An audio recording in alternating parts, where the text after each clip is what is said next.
In today's episode, we're going to be discussing Bitcoin's Taproot update, and we're going to be talking about how this affects Bitcoin's quantum resistance moving forward.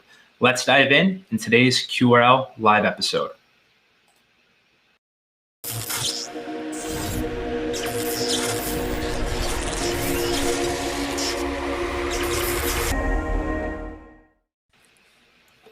Hey everybody, and welcome back to another episode of the Quantum Resistant Ledger channel live.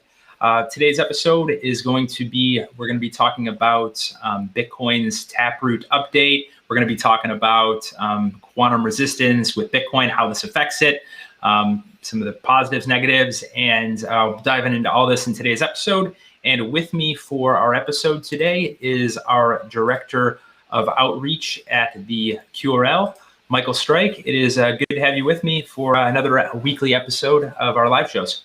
Yeah, how are you doing today? Pretty good. Just a different, pretty big piece of news within Bitcoin's protocol. Probably one of the biggest since SegWit, Segregated Witness, a few years back. So looking forward to diving into the topic and kind of just talking about where it might lead. And kind of talk about the quantum resistance aspect. There's some parts with Lightning Network layer 2. So let's dive right into it. Before anything else, I want to ask you, if someone is reading online or if they've read a little bit about it, when they hear the word Taproot, it sounds like something that you would get in a stagnant pond if you're on vacation. But what is Taproot in regards to Bitcoin's upgrade that's going to be happening in 4 to 5 months? I always thought it sounded a little bit more like an 80s rock hair band. I don't know why. But yeah, so Taproot. Okay, so Taproot's essentially going to be Bitcoin's biggest upgrade since Segregated Witness, as you said, in 2017. According to the consensus so far, it's supposed to take effect in November. And it's only recently become available since there was a patent on Schnorr's. So we'll get into that a little bit. But what is Taproot? What does it do? Okay, so first off, this is kind of exciting. It unlocks the potential for smart contracts. In the future, this could be Bitcoin taking away some of the DeFi market share from Ethereum. This is possible. On how complex those or simple those smart contracts could be remains to be seen. Also, there's some increased privacy and efficiency within the signing algorithm that is going to allow more transactions to be placed in a single block. There's something interesting. It's batch verification of multiple signatures simultaneously. So this speeds up the network as a whole without needing stronger hardware requirements. And of course, Taproot adds an additional signing algorithm called Schnorr signatures, which enables multi-sig, on-chain multi-sig transactions, improves classical security by making different types of transactions available, such as standard output and multi-sig output. All of these, the security comes in, all of these transactions when they get into the chain become indistinguishable from each other. So there's a degree of security there in that when you look on chain, you can't necessarily tell what type of signature it was. So to give credit where credit's due, Schnorr is the creation of Klaus Peter Schnorr. Oh, there he is. He was a German mathematician and cryptographer. There's a little bit of debate on how he approached his algorithm. He patented it and then released the paper. Perhaps if he had not done that, it's entirely possible that Bitcoin might be running on, might have started out with Taproot instead of its EC, instead of its EC DSA variant. So that's Taproot. Thanks for covering that as kind of an intro to this. And I want to move now into, I know you mentioned ECDSA, elliptical curve, digital signature algorithm, talk about Schnorr's. We'll probably cover it a little bit more in my next couple questions. But I want to go back to just this kind of is how the Bitcoin protocol works in general with consensus. But I want to go and dive into how was consensus reached? And maybe this will provide a little bit of insight for people that are looking in and they're like, well, how does the consensus part even work? And then specifically talking about here with Taproot, Could you cover that a little bit? And that will probably lead into what we're going to talk about with digital signature algorithms. Absolutely. So the consensus part of how Taproot came to be is interesting, because in order for there to be any post-quantum variant of Bitcoin, any hard fork of any of that nature, there would need to be consensus across the world, across hundreds, if not thousands, of developers and so forth. So what happened? Starting in May, miners who wanted to adopt the upgrade signaled their support on their node with a special data in mined blocks called a signal bit. And what happens is, if 90% of those mined blocks during that difficulty period included the Taproot signal bit in the block that they mined, or any other, or there's also some other periods, or any other roughly equivalent 2-week difficulty periods between now and then. I think there's an August 11th timeout. Then essentially the upgrade is locked in. So if when building the blocks, you essentially are just putting special data in a signal bit within that block, and that shows that that constitutes your approval of Taproot. So, I mean, but this video is a little bit more about digital signatures, about the Schnorr digital signature being added. So, we can talk about that a little bit. Yeah, so move away from the consensus reach part. We covered that a little bit. So let's move into the part that we're probably most excited about, as far as just talking about, or kind of more our lane, is the digital signature algorithm. So if you could talk to us a little bit about what this means for the Bitcoin protocol moving forward, as far as the digital signature algorithm. Yeah, so to understand DSA's digital signature algorithms, I think it makes sense to understand Bitcoin's one and only DSA right now, which is an elliptical curve. Okay. Yep. So elliptical curves, by definition, are algebraic structures that constitute a basic class of cryptographic primitives which rely on a mathematically hard problem. And in the case of ECDSA, the mathematically hard problem is elliptical curve factorization, essentially trying to find the 2 prime numbers of a given the 2 prime factors of a given 256-bit number x. That was only one X. I said just one X. Yeah. In the case of Bitcoin, the variant of ECDSA that it uses is SECP 256K1.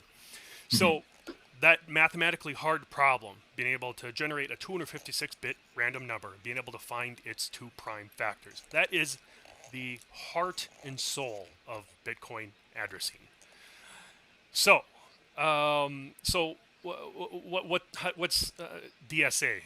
So the purpose of the digital signature algorithm is to improve the authenticity of intent by allowing a holder of coins to cryptographically sign a transaction, and therefore proving who they are, because they are able to prove that they have knowledge of the private key. The intent can be anything, any transaction, a transfer of money, transfer of property ownership, NFTs. Whatever, it doesn't matter. This digital signature directly relates to the user's public-private key pair for which their account or wallet was originally created. So Satoshi chose ECDSA as the signature type for Bitcoin. ECDSA makes use of elliptical curve cryptography, as we know, and ECDSA and Schnorr's are both different, but I would say they're probably more similar than they are different. So let's explain how that works a little bit. When a transaction signed, the public key is presented to the node as part of the signing process during both ECDSA and Schnorr's, irrespective of what Bitcoin script type is used, be it pay to public key hash or pay to public key. The public key is submitted to the node in order to sign the transaction. The transaction waits in the mempool of the node and is broadcast all over, and waits in mempools until written to the blockchain, until someone is able to solve the solve the nonce and be able to write the next block. So for those of the seen the previous videos, we know that this is where the quantum threat comes in, right? Irrespective of whether or not we're using ECDSA or Schnorr's, we are using our public key is exposed for a period of time to the node of which we are sending the transaction. So for that, during that time, Bitcoin transactions, whether ECDSA or Schnorr's, is at risk for a sufficiently powerful quantum computer to be able to attack this transaction before it gets written to the chain. And this, when I say before it gets written to the chain, this doesn't even take into consideration the rogue node attack vector, which if I send my Bitcoin transaction out, I present my public key in order to sign this transaction. Who's to say that node that I'm talking to is going to send my transaction to the Bitcoin network? I might be sitting there waiting for at least one confirmation, but instead the node sent it off to a quantum computer. Who really knows? So that's essentially the risk. Yeah. Yeah. And I think this leads good into the next question that I want to ask is, and kind of how does this affect Bitcoin's quantum resistance? I know that ECDSA is RSA all brought up within conversations, previous videos, if people watch different videos that we've had in the past, and just when we're discussing the vulnerabilities that Bitcoin, Ethereum, all the cryptocurrencies, the current market out there face. How does Taproot specifically, this upgrade, does it affect Bitcoin's quantum resistance in any manner, and to what extent? Well, after having dug into this, it does not appear that Schnorr's fixes any of Bitcoin's quantum resistance. In fact, I would say it probably adds to the complexity of any type of migration. So, like ECDSA, Schnorr uses the same private public key pair, the same 256-bit public private key pairs. So what's the difference, though?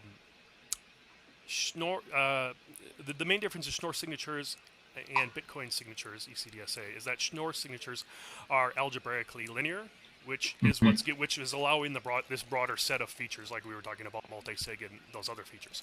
An interesting property of this linear function that they're adding on is when you add two or more Schnorr signatures together, the result is a valid single Schnorr signature on the blockchain.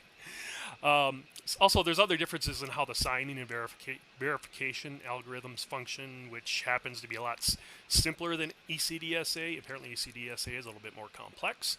Hence, one of the reasons it's being added as another DSA. So, is Schnorr's quantum secure? No. Both belong to the same class of elliptical curve cryptography, and public-private keys are still used. Their security is still based on the assumption that the elliptical curve discrete logarithm is unfeasible or classically impossible to compute. So classically impossible being, modern supercomputers, nothing quantum. So a sufficiently powerful quantum computer could still compromise both digital signature algorithms. Does Taproot make it any easier to migrate Bitcoin, for example, to a post-quantum secure blockchain? I don't think that it does either. And in my experience, anytime you add another function or you add another module to something, in this case a digital signature algorithm, it becomes another module of the code that needs to be considered upgrading and needs to be taken into consideration as part of that project or that migration path. So the Schnorr's upgrade would be, Schnorr would definitely be part of the critical path of that project in order to push Bitcoin forward. But Schnorr's does it. With the smart contracts and the signature aggregation, the efficiency improvements. These are all great things. But at the end of the day, none of this does anything to resolve the potential threat that a sufficiently powerful quantum computer can bring. So I guess the bottom line is that it is much easier to roll out new DSAs into a blockchain, to roll them in, than to roll them out and make them post-quantum secure. anytime you're adding increased functionality is the increased functionality adding that is relatively trivial compared to what it would take to make Bitcoin post-quantum secure. But just to be clear, the purpose is not, I'm not creating fear, uncertainty, and doubt about Taproot. I think where the developers are taking it is a logical classical step for the blockchain. But what we are trying to do on the QRL is we're providing education and information to what potential threats might exist in the future, so that we can allow each of our viewers to make their own determination as to the probability of the quantum threat. So, as always, educate yourself, listen, and hedge accordingly.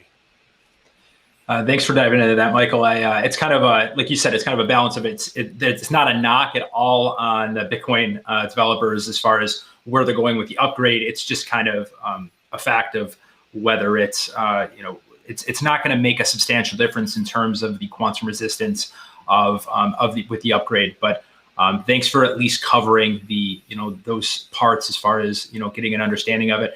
What we're going to be doing in a minute or two is we're going to be doing a little bit of an AMA. So this could be a mix of if you have maybe an interesting take or maybe a question on something that we're discussing here with Bitcoin's Taproot update and digital signature algorithms. Or if you also if you have a comment below based on what's your take on the Taproot upgrade that's going to be happening in November 2021. What are your thoughts on it? We'd be interested in hearing what you think. So just comment below based on what you're thinking, and we'll wait about 30 seconds or a minute and see. We'll open up the chat to see if we have some questions, and we'll go from there. And I'm just pulling up the questions right now, Strike, and we'll see. Looks like we have one from Ozo. Let me pull that up right here. I'll read it out. Some QC discipline academics have consensus that PQ security must be implemented now. Do you believe other crypto projects are looking at the quantum security threat quietly? What is your take on this, Michael? Here's the thing. I would say when you need to implement quantum security varies a little bit depending on its use case. Yeah. For example, if you are encrypting files and you need them to be secure for the next 5, 10, 15, 20 years, they need to be post-quantum secure now. That's the biggest thing with files at rest. If that information needs to stay secure, because then someone could obviously get a copy of the encrypted file, which is classically secure now, but not necessarily down the road.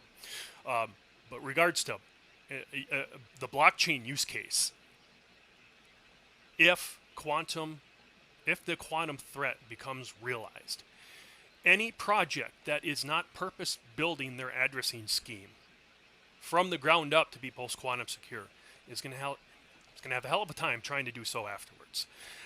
It's not. You'll see. Okay, well, we'll just add another digital signing algorithm. No, it's not the signing algorithm. It's the underlying it's the addressing scheme. Well, we'll just do a soft fork. Well, all of the old addresses still exist on the blockchain, so you have to migrate. I'll use Bitcoin as an example. In order for Bitcoin to stay fungible, in other words, one Bitcoin for me is worth the same as a Bitcoin to you. Mm-hmm. You can't have post-quantum secure Bitcoins and classically secure quantum Bitcoins, right? So all of those old addresses and wallets, all of those UTXO outputs on the chain would need to be migrated over to something that's post-quantum secure, but only the person that has the private key can do that. So there would have to be some sort of major call to action that's supported throughout the entire ecosystem of Bitcoin and so forth in order to protect themselves against the quantum threat. It's a good one. A good question, Az. We got another one here. I'm seeing ephemeral messaging system. I'll pull up this question right here. Yeah. Plans to produce documentation or code for EMS in the near term. Question from QRL Discord. And I'm Before you answer this one, if anyone's watching this and they aren't currently active within the QRL Discord, we have a vibrant QRL community of 5,000 plus in Discord. So make sure below this YouTube show or wherever you're watching it, we have the link to our Discord. So feel free to join in on the conversation. If you're new to the project, just kind of observe, learn a little bit, and then feel free to take part. But Michael, feel free to dive in on this one. I just wanted to make note of that with the Discord channel.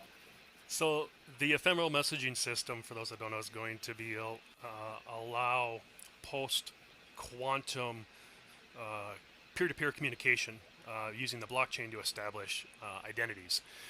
So I view the EMS, the way I see the EMS system is a bit of a post-quantum secure, almost like an SDK. In other words, it's going to give third parties the tools to be able to turn asymmetric encryption of being able to establish identities, but then take that. Then once identities are established, to be able to allow peer-to-peer symmetric encryption. And it's still in development, but if I were to think of a good analogy, I view EMS as a bit like, well, I'll use a smartphone as an analogy. The smartphone is essentially the platform, and the SDK that comes with the smartphone in order to develop apps for it. Mm-hmm. That's essentially what EMS is. So EMS will allow third parties to develop their own peer-to-peer, not everything on-chain. On-chain is, let's establish identities on-chain and let's keep the on-chain transactions to a minimum. Peer-to-peer communication, that's post-quantum secure, because obviously if you were doing, I'm just going to use a messaging or a video app that's peer-to-peer as an example, obviously that transaction, that data that's being exchanged, you wouldn't want that on-chain. That would be unusable. Any plans to produce documentation? Yes, we will need to produce documentation in order to give the instructions on how to use the platform so that third parties can develop the applications and the tools in order to build their own post-quantum secure apps. Thanks for covering that one. We'll wait. We'll see one more minute if we have Strike. If you see any other ones in there that you want to cover, I'm just going over to the other screen for a second. It's here. Got one. Gustavo, hello. Yeah. And in the meantime, if anyone, we'll see if there's another question or two in a second. But if you haven't already subscribed to our YouTube channel, the QRL, the place where you come for the crypto, stay for the quantum, make sure that you hit that little subscribe button and bell. That way, when we come out with new content, whether it is a QRL live video, such as this one right now that Michael and I are doing, or if it is a planned video that we have set in our channel, you'd be the first to know about it. So if you aren't already a subscriber, make sure to hit that subscribe bell. And we're only going to put out content when it's quality. We don't just pump out 5-6 pieces a week. It's usually generally one piece, maybe two max a week. And we're big on quality over quantity in that regard. And so definitely subscribe if you haven't already. Looks like there's a good question by Craig Clement. Yeah, let me pop that one up real quick. Will it generally take BTC devs longer or shorter to agree and lock in implementation for PQ signatures compared to the length it took for Taproot? That's a good question. So I applaud the Bitcoin community, the developers, for being able to come up with an efficient way to essentially reach consensus on Taproot, being able to modify a piece of the block in order to show your support, gives everyone the visibility because of the blockchain's immutability to be able to see, how many nodes are in support of this. So I give the ecosystem and the developers credit for that. But Taproot itself is more of a retrofit of a digital signature algorithm. It's a module. In other words, it's another way to sign transactions. But the underlying transactions are still 256-bit public-private keys. So this gets back to the same argument to, well, we'll just soft fork, we'll just change the encryption protocol. None of those are valid. The underlying address, your private key, that is the problem. Because a sufficiently powerful quantum computer using Shor's algorithm can derive the private key from the public key. So until Bitcoin gets away from this public-private key ECC usage and puts in possibly something like Lampert signatures or something else that isn't solvable in polynomial time by Shor's, you're still gonna have the same problem. So with Taproot being more modular, I'm retrofitting this DSA into Bitcoin. That's something that's more like clamped on. The addressing scheme, the public-private key system, that's fundamental. This is the foundation of how the protocol works. So you're talking about do I want to change the? You're talking about the difference between changing a tire on a car or tearing out the chassis. Good question, Craig, and thanks for answering that, Michael. What I want to do now, quick, as in closing, we'll leave the AMA open for another minute or so. But while we do that for one more minute, what I want to ask is, Michael, if someone's watching this for the first time, maybe they've seen a video before, maybe not, along with watching our other YouTube content where we kind of cover a plethora of different areas of what our project's about and other areas of the industry where we're covering different aspects of crypto and blockchain, where's a good starting spot that if someone's watching this video right now, whether for the first time or maybe a couple times, where's a good spot other than our YouTube channel for someone to dig in and learn more? Is it docs.theqrl.org? Is it the QRL.org? Where are you sending them if they are to be watching this video in real time right now or a little bit later and you're sending them there to dig into the QRL project a little bit more? There is a site, faqq.info, which essentially lays out the problem exactly where the quantum threat lies for ECC blockchains such as Bitcoin, Ethereum, 99.99% of others. That's probably a good place to start. Also, there's docs and info.theqrl.org, as you mentioned. Yep. Got the other videos that we put together. There's one video we did a while ago. I think it was called "So What Exactly Is the Quantum Threat? What is this?" Our goal on the project is to essentially help mitigate this quantum threat by we've established our own blockchain, but at the end of the day, it's up to everyone to decide what their own degree of exposure is, their risk comfort level. We're not screaming quantum fire, but we are pointing out that this industry is definitely moving forward. And if you look at the advances that are taking place in quantum computers, these are not linear advances. These are, I hesitate to use the word parabolic, but they're definitely more than linear.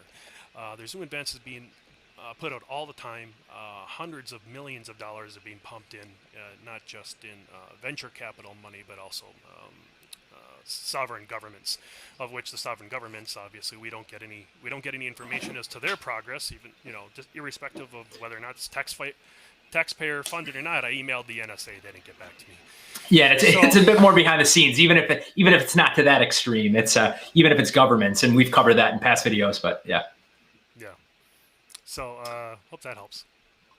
Great. Well, I appreciate you hopping in and answering these questions, not only on Taproot, but also on how this affects Bitcoin and as far as quantum resistance moving forward and kind of just the balance of different parts moving forward. But for everyone watching at home, I appreciate you joining in on this conversation, not only viewing it, but a few of you taking part, asking some really good questions.